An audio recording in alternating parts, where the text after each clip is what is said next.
What is going on, you guys? Welcome back to the channel. Before we get started in today's video, let's roll these clips.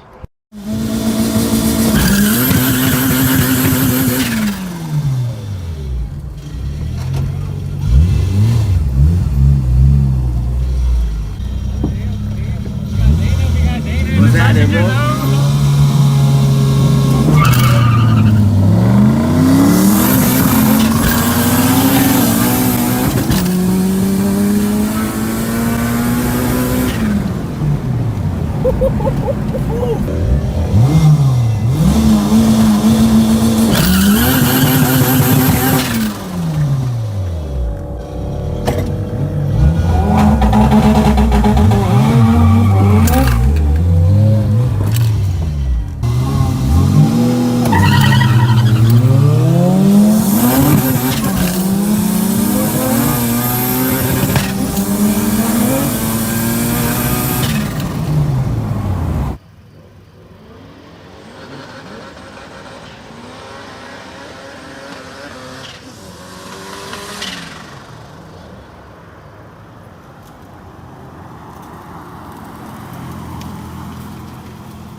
As you guys can see, that is the homie Steven's DA. You guys probably seen Steven in the background in some of my videos. Those videos were about a month ago and I couldn't get it off my phone, but I finally did. And I think this video was a perfect time to share that with you guys, because today we're going to be working on Steven's turbo kit, because the turbo that was in the car in those videos finally took a dump. So in the last video we made some progress update on the wagon, and I can't do anything further as far as engine relations go because I'm waiting for the clutch, which is a week out. And I figured in the meantime, in between these days, I figured I'll take in Steven's turbo kit to help him fabricate the new stuff for his new turbo. So over here in the corner, this is the downpipe I had made for him, I don't know, a month or two ago, and he is rocking the Whitfield AC compatible ram horn with a precision 5858 that is really hurt. I do have the dump tube to make sure that the downpipe is going to clear the new downpipe for the new turbo that he got, which is right here. And you guys probably have seen this on the channel before. It is a eBay GTX 3582R turbo. So what I'm actually going to do is, if you guys remember, this is my Type R motor I got from the junkyard. I rebuilt it, threw it in the all-wheel drive CRX, then I pulled it out for the turbo setup, and then I wrapped it up because I don't want it to get all, you know, dusty and grimy after I already cleaned it. But today I'm gonna have to unwrap all of this because I normally use my mock-up engine right here, right? Crack block, bare head. But the thing is, I don't have an oil pan on it to ensure the downpipe is going to clear the oil pan. So I'm going to have to use this engine because obviously it still has this oil pan on it, so we can make the downpipe clear accordingly.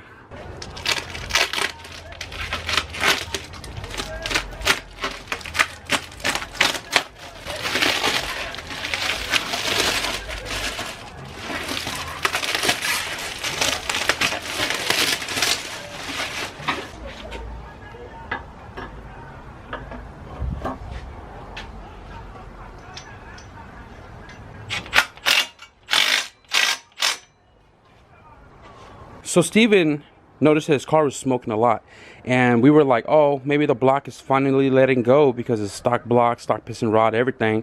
And when the car finally cooled down here at my house, I was like, my guy, your shaft play is really bad. It goes in and out, and then it goes up and down all around. And I was like, yo, I think it's your turbo. So confirmed, he took off his turbo kit yesterday to bring it here, and look at that. That is all oil, as well as the turbo side, all oil. So this turbo, dunzo. All I'm doing today for him is I'm going to be modifying the downpipe to the new turbo, which is 3-inch 4-bolt. And because we don't have a 4-bolt 3-inch flange, we're gonna just go to V-band. So this right here, shout out to Brian for being our fitting. Got a V-band to replace this guy, and on the turbo as well too. I mean, not necessarily the turbo 2, because I do have two 35R with V-band right here. So that has a V-band, and this guy also has a V-band. So I told Steven, leave the turbo on the manifold so I can stick it on my engine to keep the orientation the same per charge pipe and how it's already set up for his car. So I'm going to take some measurements real quick, see how much this is clocked to know how far I need to have the new turbo clocked. And I think another thing that played a role on blowing his turbo is the weird angle of his cartridge. You can see that it's a crazy angle and not straight up and down, and on top of that he has this 90 in the back. I think this 90 plays a hard role with the flow of oil, and I think it just backed up and decided they want to go out this way. I mean, this one right here is pretty simple. I'm just going to put a ruler to the compressor housing, and then from this tab I'm just going to measure rough measurement, 7 1/4. I just got to remember to clock the cartridge 7 1/4, and that'll be its general spot. I believe he's going to be changing his -4 line to a -3 with a 90 head on it, so I might be able to straighten out the cartridge a little bit, but 7 1/4.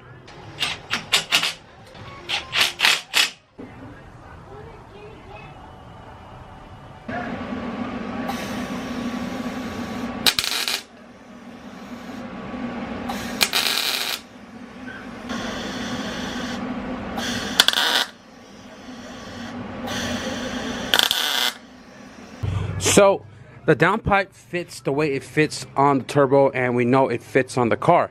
So what I did was I made this little, I don't know what you call this, little bracket to hold the downpipe in place once we cut the front half to modify for the V-band. So when I do cut it and it becomes, you know, dangling, I just need to know that the flange is going to sit right here, which bolts right there, goes up to this guy right there, and that's where the flange should sit. Now this is all going to be obviously flexible because we have a flex pipe down there, so it's like a give or take a few millimeters or maybe ½ an inch. It'll still bolt up because this guy can move forward, backward, left, right, up and down, if that makes any sense.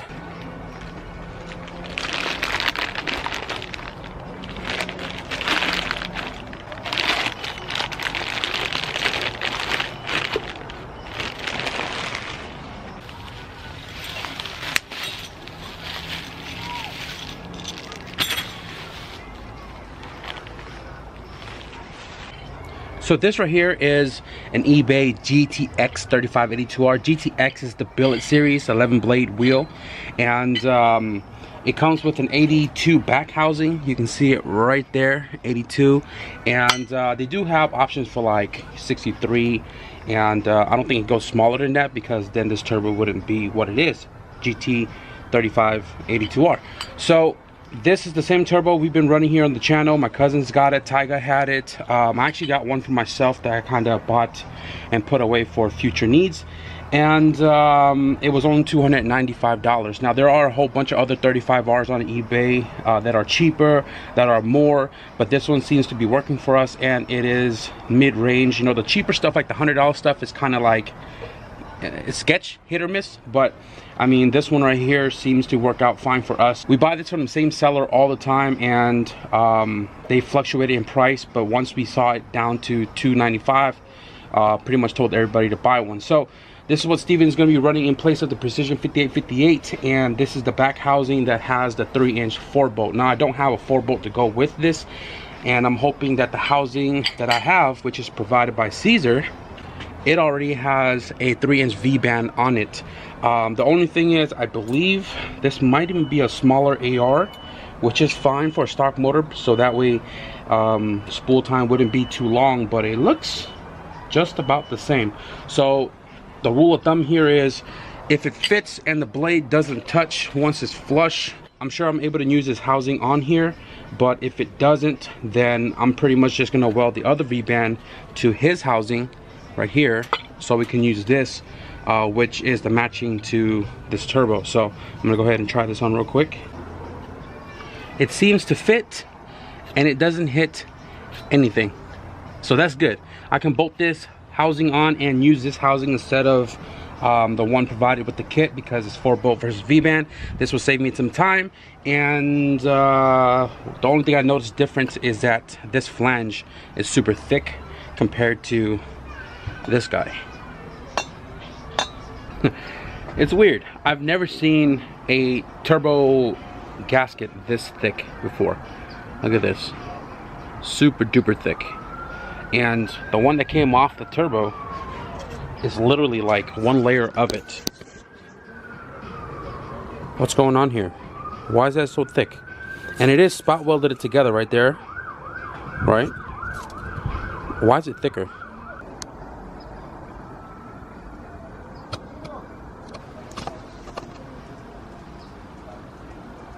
We'll see. We'll see. So I had a little setback with installing this turbo. The bolts, there was like 3 different type of bolts on here. I think this is like American thread, this one right here, and then this is like metric. So standard and metric, and then this one's stripped out, so I had to extract that one, and then I got to put a 12 in there. Everything's got Loctite.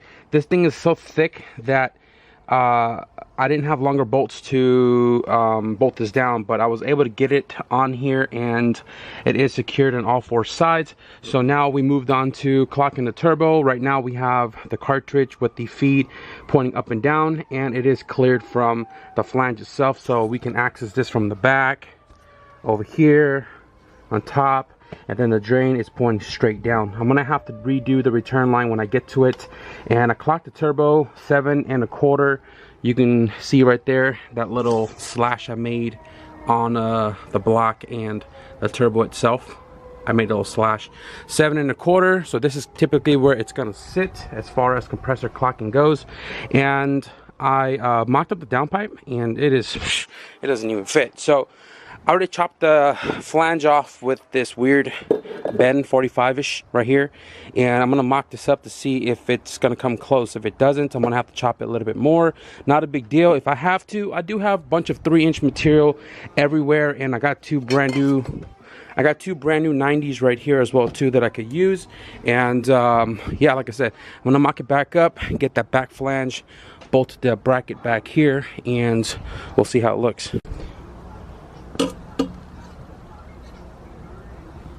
Houston, we have a problem. So it looks like I'm gonna have to cut further. I might even make a whole new section from the V-band down to the flex, because this is way off. Way off.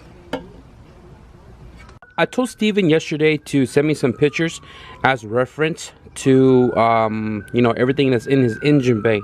So I got to take note that this return line right here is centered, almost centered to this casting mark, which is, I believe it's this guy, this hole, off-centered a little bit, and the fitting for the return line sits somewhere right there.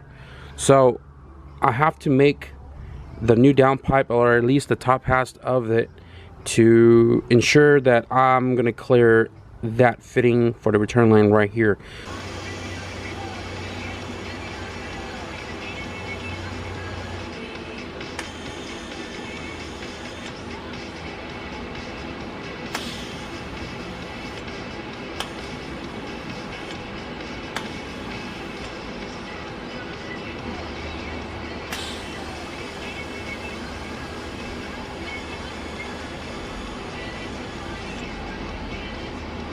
Damn. This took a while to mock up, and you know, I'm trusting my little homemade bandsaw. I really do need to invest in a bigger one to cut pies much easier, but it gets the job done. So after a little while, again, like always, we lost a lot of daylight, right? We got the downpipe mocked up. Here we have a couple new pieces, a lot of used pieces, but we got the bend we needed right here to give clearance for the return line, and then it connects all the way to the flex. The flex and the back flange is connected to the bracket. So right now this too is not welded, but this is all tacked into place. So this is ready to be welded.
All right guys, next morning here, and we got the downpipe all done. So right here guys, we have the downpipe installed with the V-band centered there and flanged in the back. So I just finished this weld right here because I was tired last night, so I didn't finish that one last weld, but I got it on, connected to the flex. Here we added all of the new pieces opposed to the old one.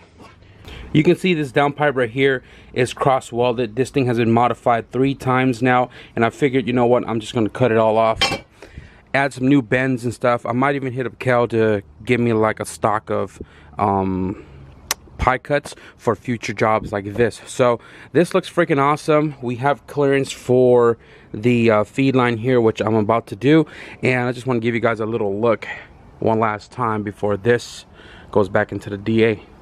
I've mentioned this before, T3, T4 turbos have a different return flange than a GT series. This isn't a real ball bearing turbo, so you don't need to run the water lines, and it doesn't need a restrictor. I've ran like 065 on this without issues, and never ran the water line, which till this date we still don't have issues. eBay just listed as that because this is a replica of, you know, the GTX 3582R ball bearing. So they kept the cartridge the same. This is a GT series return fitting. This fitting is much shorter, narrow, this part right here, than a regular T3, T4. This one right here is a journal bearing, so if you look, it is shorter. So when you're buying a GT series turbo or an eBay rep like this one, you're gonna have to make sure that you get the right return fitting for it. So I'm gonna go ahead and install this real quick with the new gasket bolted down, and he doesn't have the fitting, so he's gonna go ahead and buy that with a new feed line because his current dash 4 is too short.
So I removed the 90 off the return line of his old setup, and I slapped on a new 45 right there and shortened this about, man, that's at least 8 inches or so. And I got the general idea of where the Moroso pan fitting goes, so that's going to go about right there. And his charge pipe, I'm assuming, you know, 90, I mean, not that I'm assuming because I was the one who did it, but 90 off, it's going to come about right here ish, and the new feed line goes under that. But I mean, if it interferes, you can always shimmy it around, move the compressor housing, get the charge pipe higher up, whatever, you know, to make it all work. But I'm certain that this will work perfectly fine. So I think that's almost everything. The only thing I got to do left is I'm gonna tap this guy right there for a fitting for the feed to the wastegate, which I pulled off the old precision turbo right here. So I'm gonna have to drill it, tap it, and then thread that in here so he can have a feed instead of running the vacuum line all the way to the manifold. So that is the last thing, and I'm gonna hit up Steven and let him know that this is about to be done.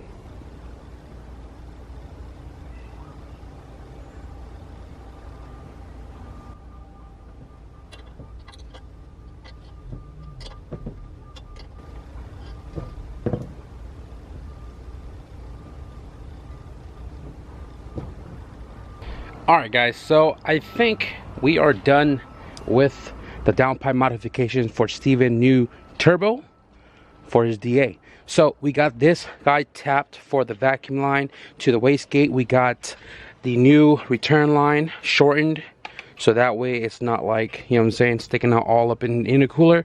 We got the new downpipe fabricated for the new GTX 3582R turbo. Hopefully Steven now can finally get this thing back on a dyno once he gets the rest of the little things that he needs, but it is ready for him to put it back into his car.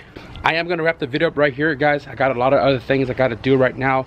I'm going to clean the garage a little bit more, probably work on the Cyrix a little bit, and like I said, once we get the clutch in for the single cam right here, we're going to put the transmission together and we're going to plant it in this car, hopefully get it running sometimes this week. So stay posted for that. If you guys enjoyed this video a little bit, be sure to give it a thumbs up, and if you guys want to stick around for a whole bunch of other shenanigans to come, because once that engine's in this car, a lot's going to follow. Be sure to hit the subscribe button. But with that being said, thank you guys for watching, and I'll see you guys in the next video. Peace.